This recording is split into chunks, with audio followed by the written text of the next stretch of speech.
Uyghur yazğıcısı Jالالىدىن بەھرامنىڭ كۆمۈرچى بالا namlıq رومانى.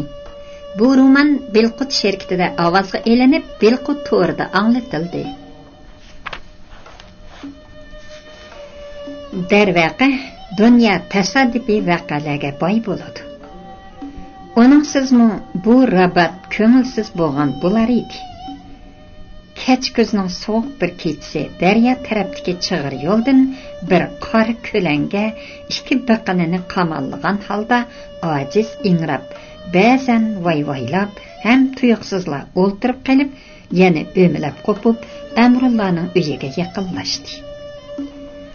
U bog'dagi sho'r tomdan tushib, ko'li eg'ilining orqa temiga keldi. Ondan bog' eshigini asta ishtirib hovliga kirdi. Mana bu daryoning u qanotidagi qozoqlarning ovullarida ko'li seg'ib, yung savab, yeb egirib kunini olgan, ammo tavalludning yaqinlashib qolganligidan o'z uvisiga qaytib kelgan notivan qush umay edi.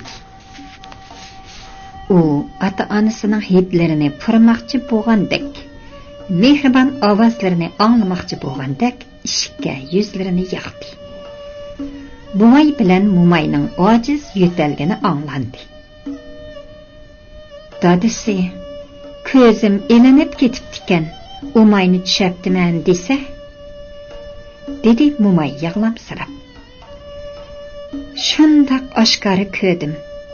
U kulib turib, "Opa, bolamni boqalarsanmi? Kichikimdan japoyimni tortibla kelding. Endi yana seni japoga soladigan bo'ldim." Degidek. U balaning o'lib ketganimi bir sir. Obdan bo'ptikan. Bo'lmasa, sening bilan men ali-mali ichida qandoqmi bosh ko'tarib yurar edik. Texi Umay o'zichu. Ammo balasini o'zi bilan birga elib ketib yomon qildi.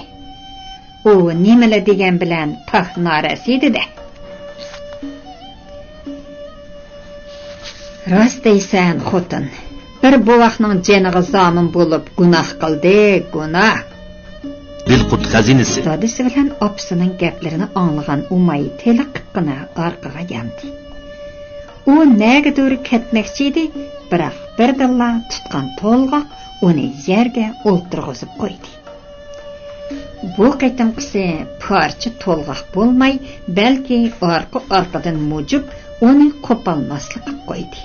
Hem yo'tisi bo'ylab qiziq bir nimaning oqqanligini sezdi-da, o'milab, yer sijilab, samonxonaga kirib ketdi.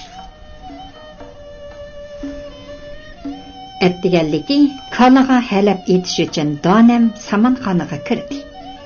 Kirdi-da cho'chib vaqirib etkili tasli qoldi.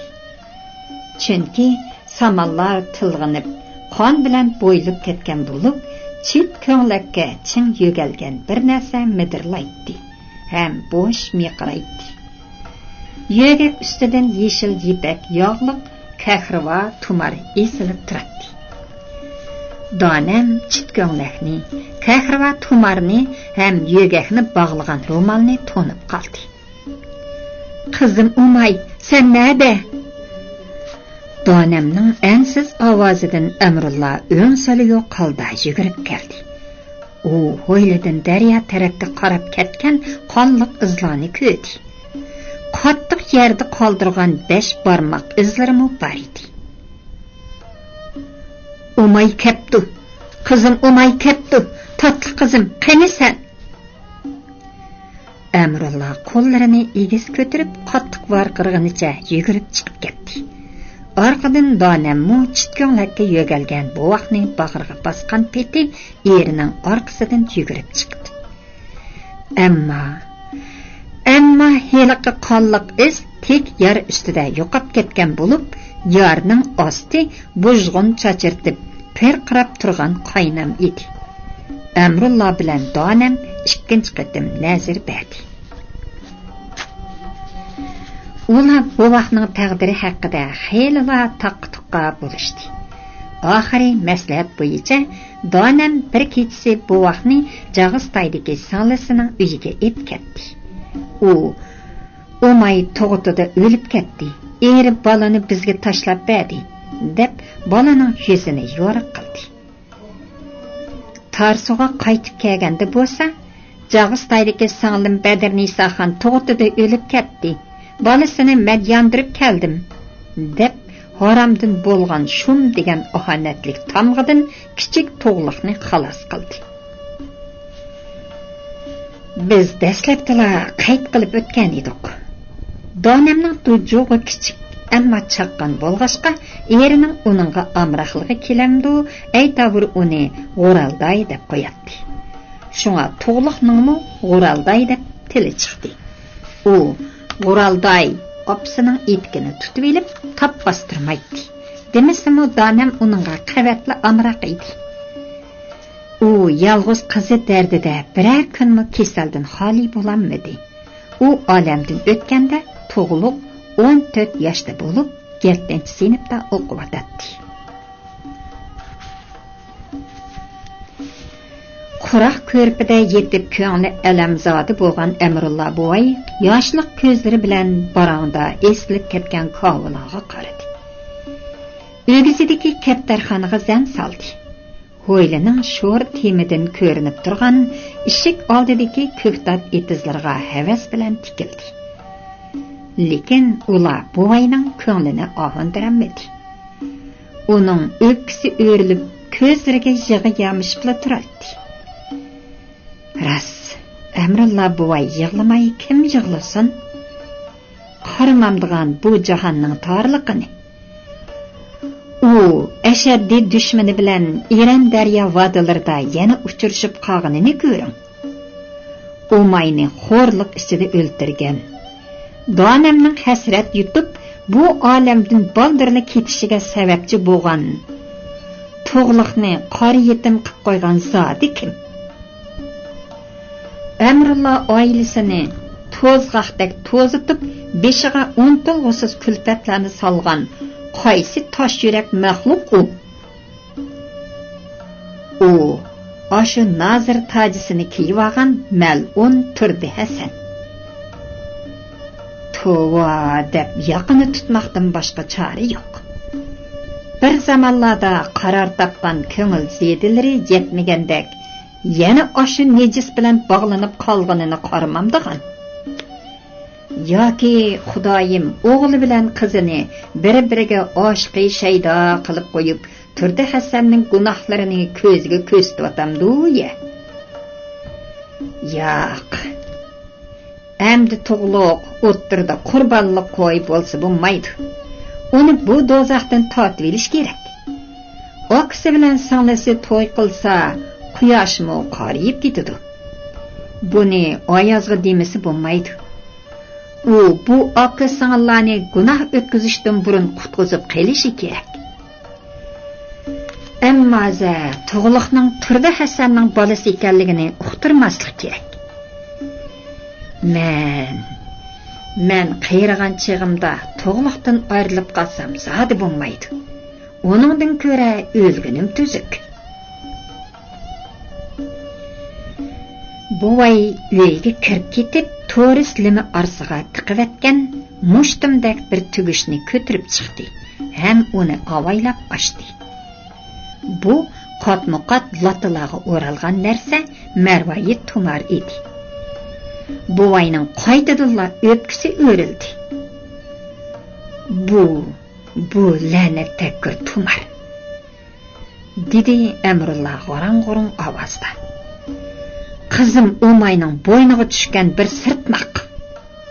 Shundoq ajal sirtmig'i. Buning oldini qancha kechilar u nejisning yo'liga qaramagan. Buvay quroq ko'rpiga bismillah deb qaytib bosh qo'yayotganda turdi Hasan dochisiga o'g'irliqcha tushgan tug'liq sho'pi orqali tamga chiqib pastga sakrayotdi. U qeylin o'chib barsiga yo'shirib qo'ygan velosipedini mindida Tarsuga qarab shuncha tez qo'yibdi. Shundaqdimi Ayazning helili degan gaplari uni hayronlik ilkida qiynaydi. Agar turdi nazir yoshligida Torsuga xizmat guruhi bo'lib tushgan taqdirdimi, Amrulla buvayga nima uchun ziyonkashlik qiladi? Ularning orasida zodi nima to'qinish bo'lgan? Buvayning chet elga qochgan urug' tuqqanlari bo'lmasa, agar rostilla Amrulla bilan turdi Hasan o'ttirsida ko'ngilda qolgudek adovat bo'lgan bo'lsa, tug'liq albatta xabarsiz qolmas edi. Men bağıca pichirlidi tug'liq. Dadam uxlab qolmasa bo'ladi-ku. Tug'liq velosipedini pedalini jon jahli bilan tepishga boshladi. Dacha darvozasidan Bagzodini yalt-yult paqirtib haydab chiqqan turdi Hasan eshik oldidagi sedining orqasida turgan Amrulla buvayni ko'rgan bo'lsa-mu, ko'rmasga saldi. U Ayaz bilan qilishadigan biror muhim ishi bo'lmasa nima deb keladi deb o'yladi-da, Cho'qantal ko'chasidan o'tib g'ol yo'lga chiqqanda orqasiga qaradi.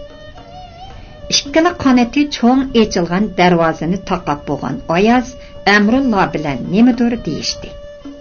Turdi Hasan ularning qo'llarini shiltib, boshlarini chayqab so'zlashganligini, ondan dochiga kirib ketganligini ko'rgandan keyinla nimanidir tillab yo'liga ravon bo'ldi. Demisam, bo'lmaydigan muhim maxfiy gapim bor. Ikkimizla so'zlashaylik. degan gapni anglab hayron bo'lgan Ayaz buvayni uyiga boshlab kirdi. Ham qo'g'in tovus tilib, bog'ning har xil mevalaridan tartmosta elib kirdi. Buvay tinjiq mashinada chanqab qolganmi, ish qilib tuzib qilmayla qo'g'in tovusdan bir necha tilim yevatdi. Dilqut xazinasi tikilib o'ltirgan Ayazga bundan 28 yil ilgari yuz bergan ishlarni bir-birlab so'zladi. U so'zlagan seri Ayazning og'zi ochiqlab qoldi. U bu unchalar ishlarning chegish ham murakkab bo'lib ketishini o'ylamagan edi. Amal qancha? Turdi Hasan pat-patla.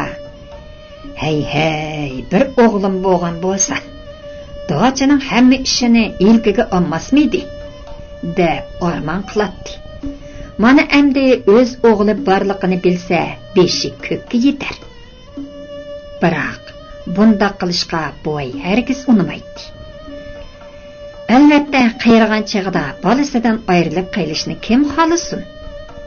Uning ustiga Turdi Hasan ushsug'liq, o'xtamlik qilib sotlarga arz tutsa, bir dehqonning katta bir amaldor bilan tang bo'g'ini nadi bor?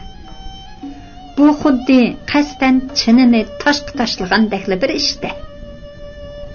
Buvayning ansiraydigan yeri shu edi.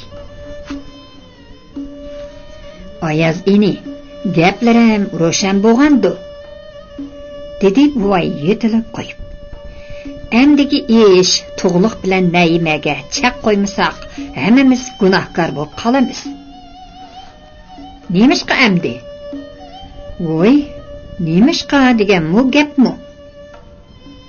Amrulla Ayazning ko'zlariga qaradi. Oqsangil to'y qilsa, musulmonchilikda ravo bo'larmi? Shu ishmidi? Masala amdi ro'shanlashdi. Ayaz kulvatdi. Amrulka, xotirjam bo'lsala, undaq ish yo'q. Naima Nozirning o'z qizi emas. O'gayma? Shundoq, u xol ayning qizi. Ma'qul. Mundaq gap ekanda. Endi yana qanday gaplari bor? U ikkisining ishini xol ay bilan ikkanlarga topshirdim. Ammo turdi cho'ngamga tug'liq to'g'riliq haqiqiy ahvolni hargiz demaslikka qasam ichib bergan eni. Demisam bo'ladi-ku. Ayaz ikkilandi. Xol ayg'imi demayman ha? Yo'q, demagin. Er xotin orasida sir bo'lmas. Pak ko'ngilda ko'r degan gap bor. men ularga ishonmayman. Bu yerda eng qo'rqinchli bir ish mavjud, dedi Oyoz past ovozda. Agar Nayma to'y qilishda chang turvasa, turdi nozir to'g'liqqa o'shmanlik qilib. To'g'ri, bundoq nozik yerimi bor, dedi Amrulla beshini sag'an holda. O'tganda-ku xol oy og'cha vaqtida sabab qilib qutqazib oldi. Agar nozir g'azab ochchig'ida mening ansiraydiganim shu. Buvay beshini salgan holda xeyli uzoq indamadi. Keyin birdinla maydisini ko'tirib, yonchiqidan qahrava tumarni elib shiraga qo'ydi. Navoda turdi chungam oshunda qor ko'ngillik qilib, qo'l selish ehtimoli sezilsa, dedi buvay bir pas jimib qilib. Bu tumarni ko'rsatgin. Agar uning bag'rida otliq mehri, shafqatlari o'lmagan bo'lsa, yomonlikdan darhol qo'l tatidi. Amruka, Oyoz buvayning ko'zlariga qaradi. Bu ishni rostilla Xolay xonimdan xufiyani tutdimizmi? Buvay terikib qoldi. Men aytgandan beri eshakning quliqiga sata chammadim. Bo'ladi, xapomislar.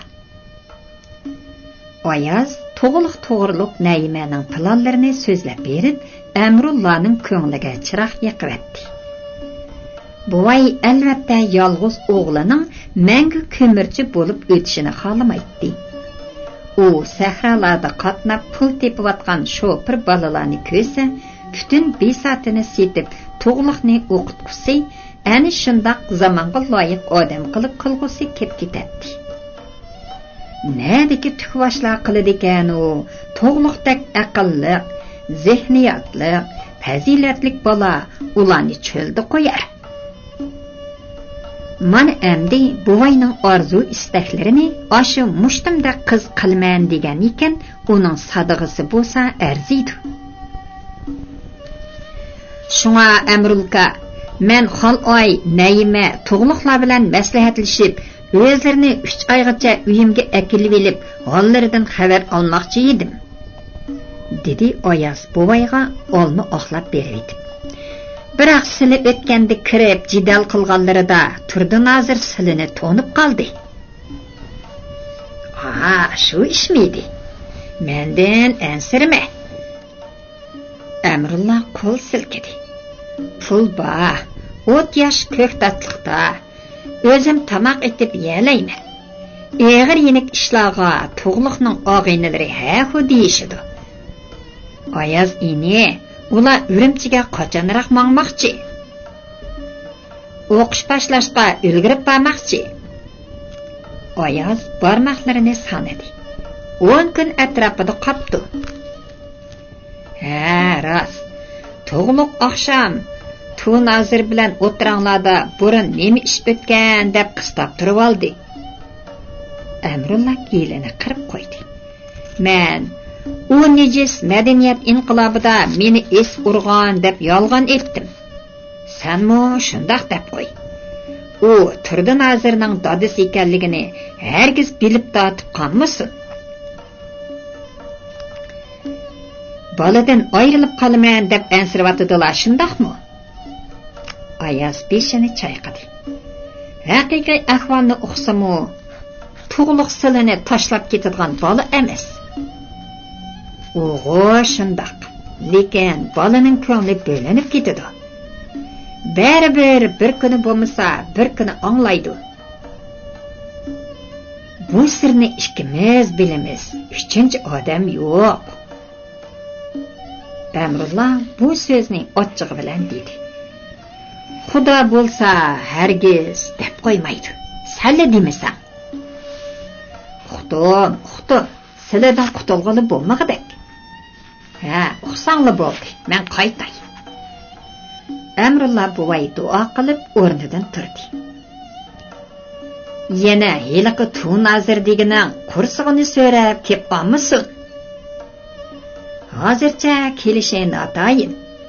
Yanponning sayrab ketishi, dedi Ayaz buvayni supidan jo'lab tushirib etib. Noiti jiddilishib shaharga kirib ketdi. Meningcha, Naimaning ko'yida yurgan heliqi qartunguz, qog'ozdur balkim. Hech nima degili bo'lmaydi. Amrulla bilan Ayaz gapini qilayotganda turdi Hasan bilan Qovuz sauna monchisidan ancha yiroq bo'lmagan bir oshxonada tomoq yeyishib o'tiradi. Yapma qapoqlari tuxumdek po'ldi, etlik kalpuklari qo'sh bo'rakdek sangilab qolgan. Qop-qora mudir cho'qur yuzi bo'lsa, zahardek ushqunlar bilan so'rliklashib ketgan Qovuz cho'qining uchini tishlab, ko'z qarchiqlari qitib qolgan edi. Tunazir. 200 ming so'mlik chakni, 12 tumanlik uzukni, 180 ming so'mlik Nissanni qaytiray demsiz, yoki boshqa daydiganlaringizmi bormi? Qovuzning so'zi turdi Hasanning kelangsiz vujudini to'liq tashdek eg'irlatibdi. Shu hamon xomsimiz tenidan shurrida tar qo'yildi. U o'lib ketgan qo'l yog'liqida taqir beshidan soqiyotgan eriqchilarni, mayliq gadallarini surtib ulgurtanmadi. Bir chog'da yerim yumuq ko'zlarini oralla echib, udulida o'miyib o'tirgan Qovuzga qaradi. O'tganda Begzodam Naima uzukni oldimu bo'ldi. Qoldisida mening o'ylaganlarim bor. Lekin vaqt kelganda uzuk, mashina, chakni mendan olganligingizga guvoh bo'lsangizlar bo'ldi deganda qilib edingiz. Amalsiz qolgan turdi Hasan Qovuzning gapini takrorladi. Endi bu gapni qilyapsiz. To'g'ri, men shundoq degan. Qovuz so'zib ketdi. Dilqut xazinasi. Lekin shuni yarishqini qilmasangiz. Yarishqi? Bu nima deganingiz endi? Esingizdami, Nazir? Bir chaqda dadamga degan gapingiz. Albatta, mevasini ko'rsatib bergan yerda shexini egib bersangiz nima bo'pti? Men sizga oz badal to'lamadim. Turdi Hasanning gajgisidan qo'ridi. Qara, bu tukli qurt qizingni ko'rsatib qo'ymay so'lab bergan demdu nima? degan o'y kallasiga kelish bilan yondiribli so'radi. Voyvachcha, mevasini ko'rsatib qo'ymay shexini egib ber degan gapingizni rosa anqirammidim? Nazir, zehniyatingiz unchavala gal emasdi. Nim bo'ldi sizga? Xol oy perixondek o'ynatibdimi nima? Qovuz gaplarini yerimi yetiq, yerimi ochiq holda tushuntirishga boshladi. Albatta, Nazir qizni biror bahona sabab bilan shaharga yoki shaharning xoliroq yeriga akilib, tartib qistab qilishi, ko'ngli oynib chat yoqida qay qilib qizini yolg'iz qo'yishi kerak edi. Mana bu shexini egib berish deyilaydi. Qovuzning odamlari Naimani mashinada apqechib akelgandan keyin uni o'kul, sovuq ichimlik yoki dori purutish bilan o'shidan ketkizib etish. Shu orqali Naimani iskanjaga elib etish. U yuzining ketishidan ansirab qonunga borolmaydi. Agar po'pan ko'targidek bo'lsa Qovuz, u mening loyig'im. Shunga dadisidan 12 tumanlik uzuk avatsam, muhla qo'liga soldi. Biroq bir ko'murchi balani tepib elib, uning yoshligiga, iskatiga mahliya bo'lib, meningdan yuz o'ridi devirdi. Buningga Nozirmi guvoh bo'lib maydonga chiqdi.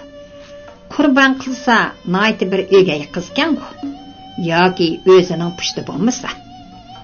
Ammo 500 ming so'm oz pul emas-da. Boyvachcha, Naima siz bergan uzukni yuttiribdi. Nima? Yuttiribdi?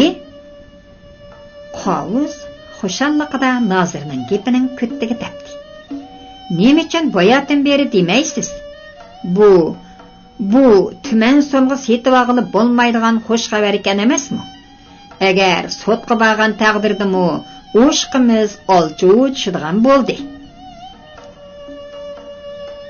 Ko'nglim parakanda, boyvachcha. Dachada yuz bergan ishlar kallamni elashtiribdi. Qovuzning vahshiy chiroyining millati ejilganligini ko'rgan Turdi Hasan birdilla jallandi. Mundaq bo'lsa, men bugun ularga oxirgi qatam bir o'lg'in maosh sep qo'yqay. Chunki qo'limda ularni rasvo qilg'idek, yavaşlatqidek paketim bor. Agar uningga ko'nmasa, menda shayxini egib sipagidek aplik bir amal bor. Həbbəlli, sizning mushu gapingizni anglashga xushlar edim. Qani, deb beqinglar. Bugungi choram amalga oshmasa, Turdi Hasanning talabbuzi jiddiylashdi. Oyazga mashinani hayditib, Xol-ay ikkimiz mehmondorchilikqa shaharga kirib ketamiz. O chaqda dacha. Barikallah, bu noyda apchil chor ekan. Burilla shunda qarorga kelgulik edi. Boshqalarning shaltiqidan bo'lgan yetim o'g'loqni beqib shunchalar qilib qo'ysa, Nozirning kichikgina talifiga unmay yuzini so'rin qilayotganini qara. Sana beqibman, ishga beqib dam debdikan. Bu qari yuzning adibini bermigicha baqqan japaga tushliq hordiqingiz chiqmaydi. Turdi Hasan qovuz bilan qo'shilib yo'lga chiqdi. U Nissan Begzodasini oyig'anligi uchun shahardan chiqib bo'lguncha salqin haydab sahra yo'liga tushish bilan atrofdagi narsalar orqa-orqadan yiqilayotgandek tez haydadi.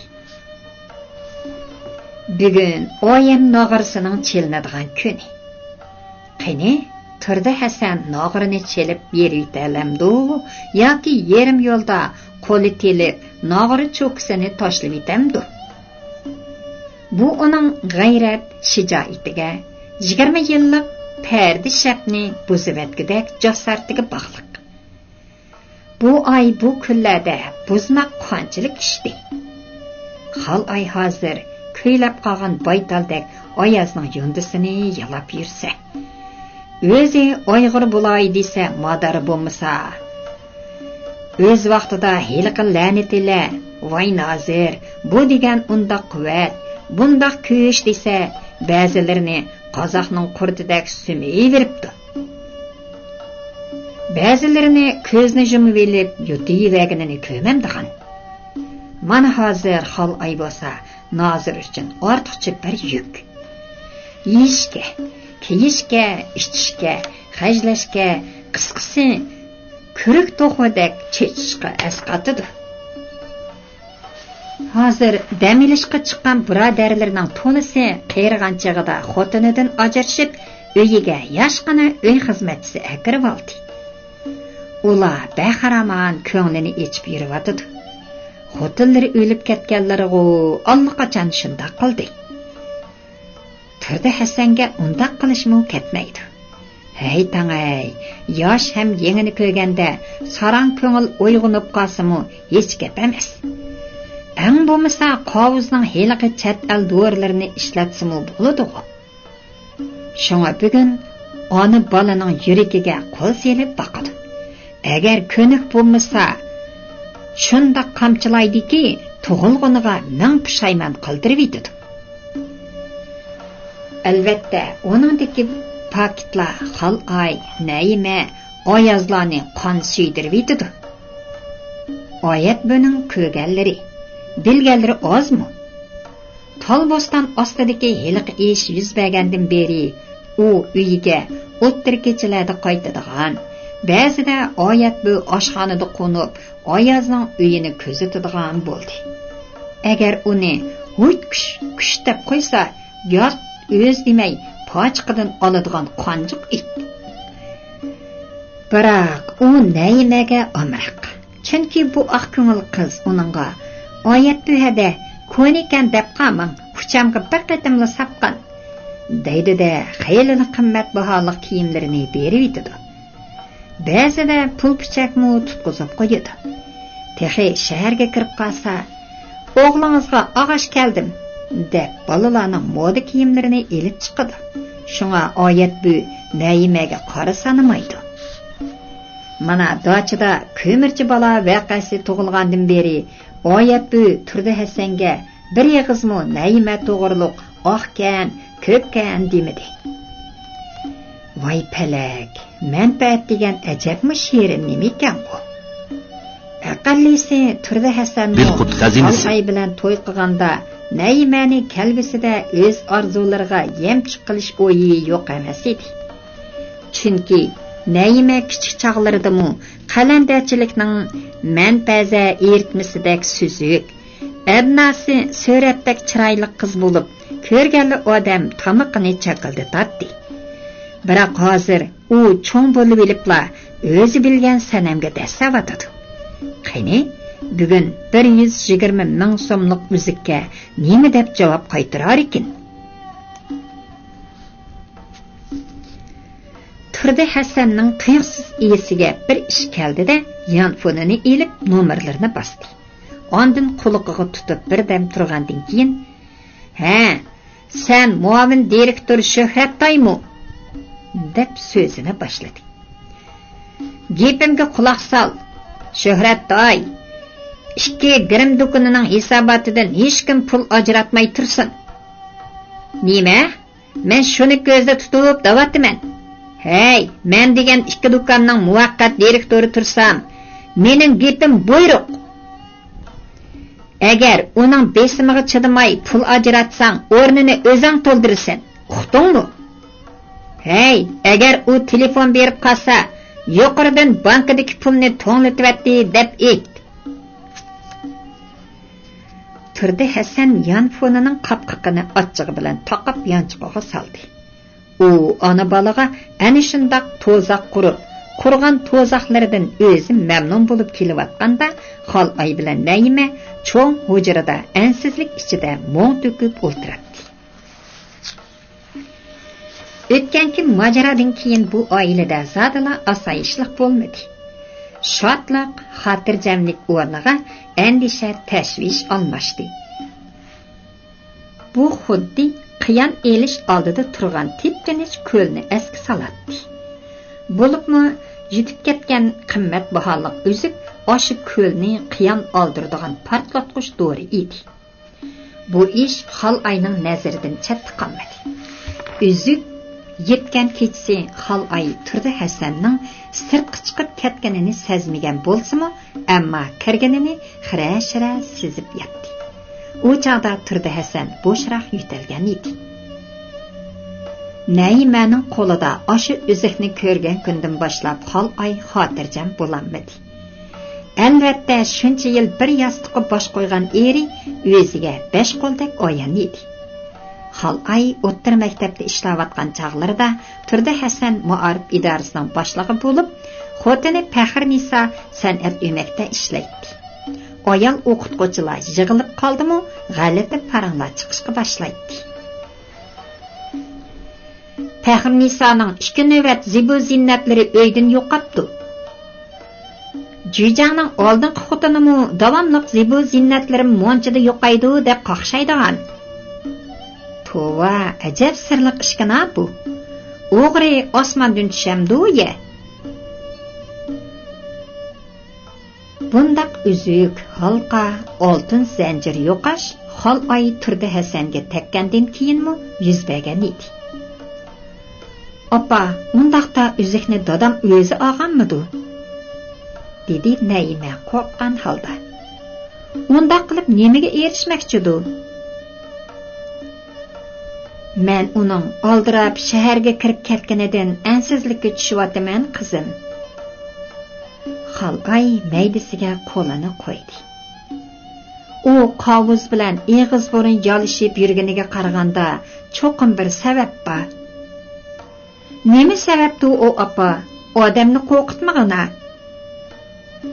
"Uzukning kelish manbasi sirliq. Shuningga qaraganda u cho'qim qovuzning." "Nima? Qovuzning?" "To'g'ri. Xalay tasavvur kuchiga boy edi. Ular o'zikni sizga qandoq berib, qandoq o'g'irlashni ollibirin o'ylashgan. Shunga uzik qo'lingizga chiqqandan tortib, uning ko'yida yurgan odam naqdodingiz. Tova, o'sha uzik orqali meni qovuzga bog'lab qo'yarmi? Texi, dadingiz haydab yurgan mashinami bor? Qovuz uni 200 mingga hisoblab, bägini butunlay yolg'on. Voy xudoyim, bu ishlarning tegida rostli bir suiqasd yushiringandek qiladi. Gap mashada qizim. Oldimizda bir judun bor. Ofat elib kelamdi yoki omadmi, bu bizga qorong'uliq. Ofat, omad. Nayma tengirqab qoldi. Opa, nemini ko'zda tutyapsiz? Uzik egisi agar arz qilib qolsa, Xalay birdam jimib qoldi. Biz yengilamiz, chunki qonun yetib ketdigiga ishonmaydi.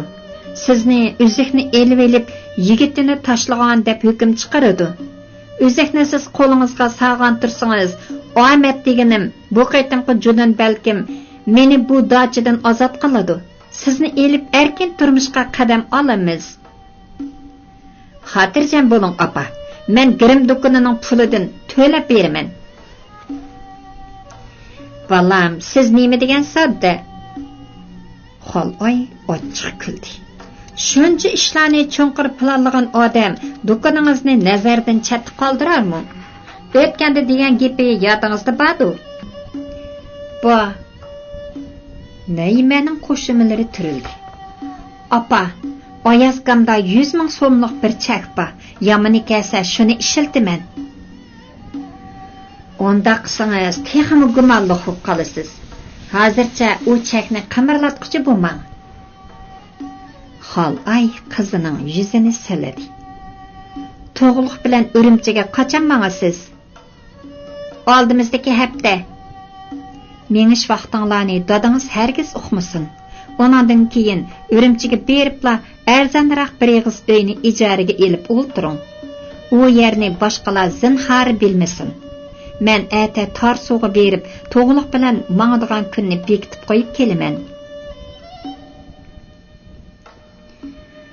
Ana balaning maslahat mo'nglarini mashinaning uzun ham ullik berilgan signali bo'lib qo'ydi. Xalay bilan Nayma darholla derazadan qarashdi. Ko'k tatliqdan oldirab yetib kelgan Oyoz darvozani ochdi. Turdi Hasan dachi o'ylisiga siliq kirib kelgandan keyin mashinasini mashina uyi oldidagi Simon maydonga to'xtatib, o'zi tik palampaylarga qadam oldi. Uning nemidandir hodiqayotganligi olgan qadamlaridan bilinib turadi. Oyoq uchini palampay qirg'a urib elib putlashadi. Yoki ikki bosqichni bir otlab tizlari müdürib ketadi. O'tganki jidaldan keyin Xalay bilan Nayima Turdi Hasanga voy deb ketmaydigan, bir yerlarga ketib qaytib kelsa oldiga hardoq so'rab chiqmaydigan bo'lib qolgan edi. Qisqasi, ular o'tirsada yotlishish takallufi kundan kunga eg'irlashib, xuddi yot odamlardek ko'rishganda beshini langshitib qo'yishadi yoki tinchlikmi degandek gaplar odamning ichini siqatdi. Mana hozirmi Turdi Hasan oyat bo'yga "Ovula mehmonxonaga kirsin" deb qo'yib, o'zi avval kirib ketdi.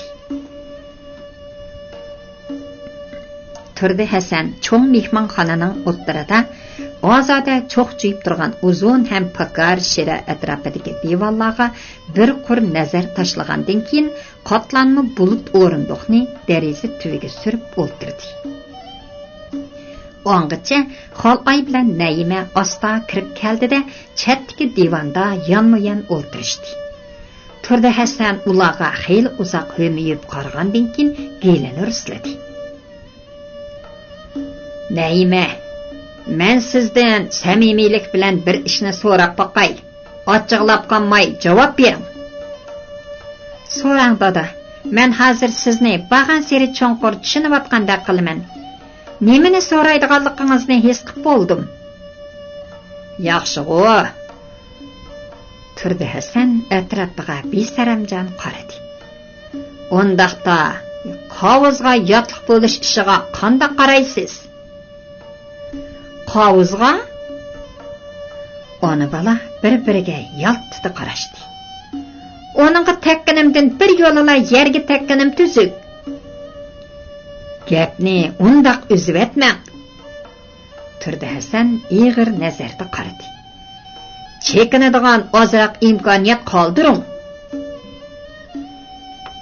Chekinib, imkoniyat qoldirib, sizni saqlatmay dedim. Naima hüppida qizirib ketgan edi. Sesxnami pur ketgan u cho'shqaga o'likimiz nesib bo'lmas. Amisa olmos ko'zli, oq oltin uzukni qanday qilasiz?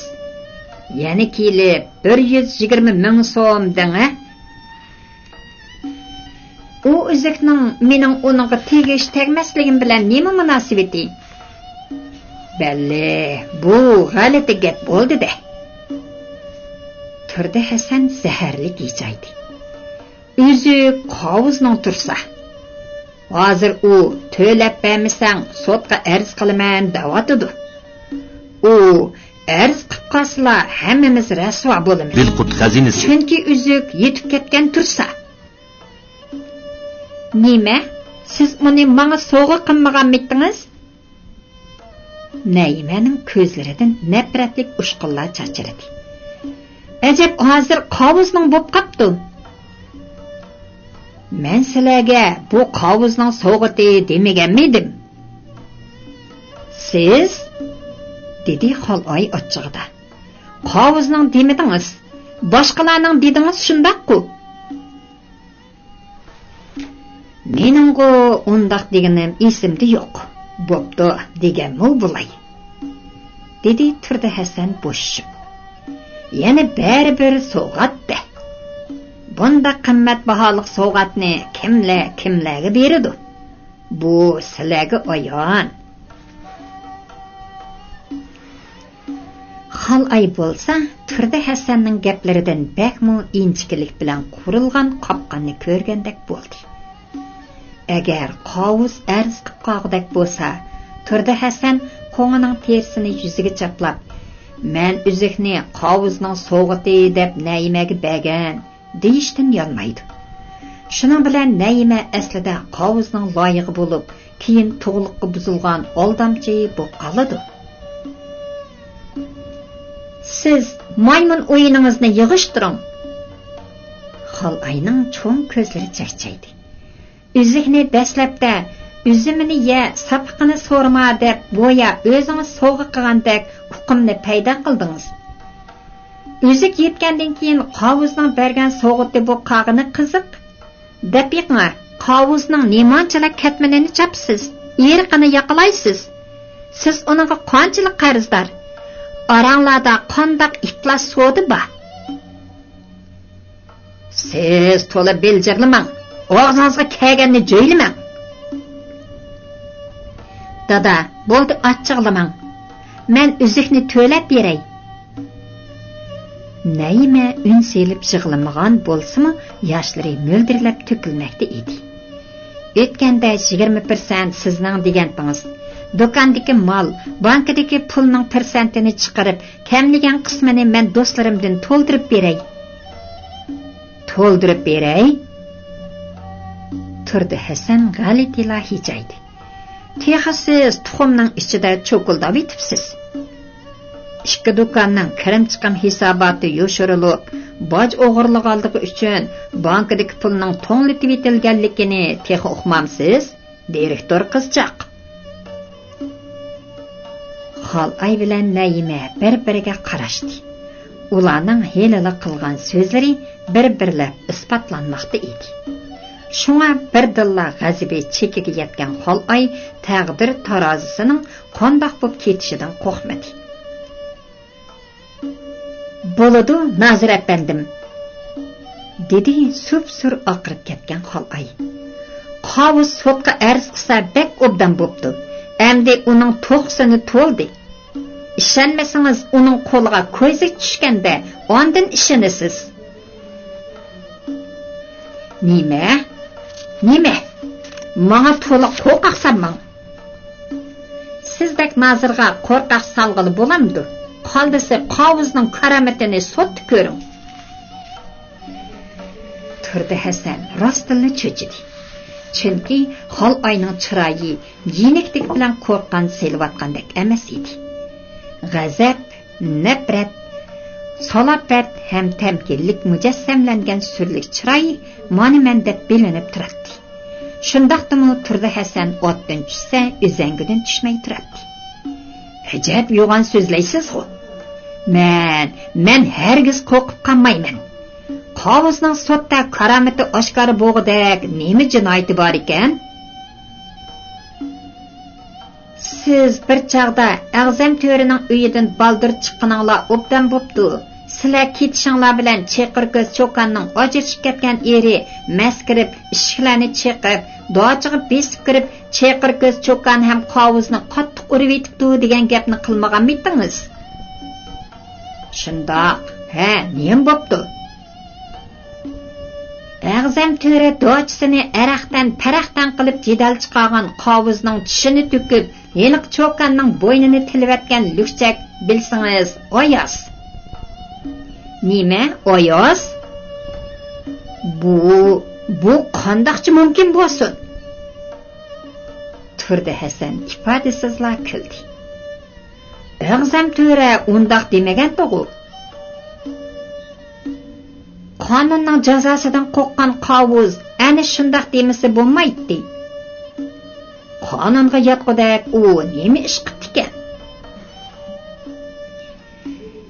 Bilqut shirkatida ovozga elinib, Bilqut to'rida anglatilayotgan Uyg'ur yozuvchisi Jالالىدىن Бәһрάμنىڭ "Көмүрчі Бала" nomli romanini bugun mush yergacha anglatdik.